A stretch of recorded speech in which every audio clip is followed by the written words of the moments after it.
Ассалаумағалейкум құрметті көрермендер, машинаңызға қайырлы кеш. Бүгін кешке қорада сол баяғы тауықтардың жем суларын беріп жатырмыз. Енді әзір айтатын жаңалық жоқ. Қораның іші салқын, енді өздеріңіз көргендей. Қазір біз жақта Орал қаласында аяз тұрып, минус температура 10-нан 14-ке дейін кетіп жатыр. Сол себепті қораның іші кішкене бізде салқындау. Қазір тек біз бұларға ыссы су беріп жатырмыз, чик-тоник беріп жатырмыз.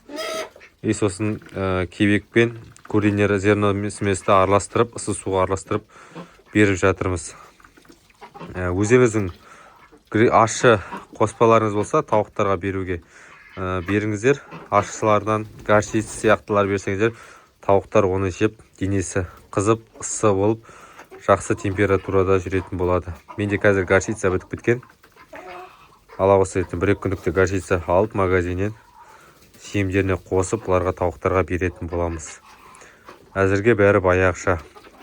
Кеше енді салмақтарын өлшедік. Енді бір-екі айдан кейін тағы да салмақтарын өлшейміз. Қазір енді TikTok, YouTube-да да қолға алып жатырмын. Енді видеоларды сіздерге үзбей салып отыратын болам. Жақсы пайдалы кеңестер айтып отырам.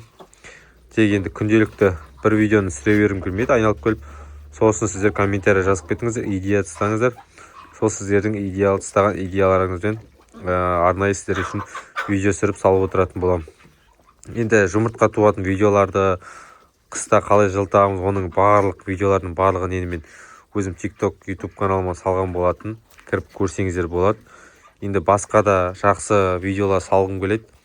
Енді қандай видео сүрейін десем, ойыма ештеңе келмейді. Сол себепті сіздер маған тақырыбын айтсаңыздар, мен сіздерге сол тақырыпқа байланысты видео сүріп салатын болам қолымнан келгенше.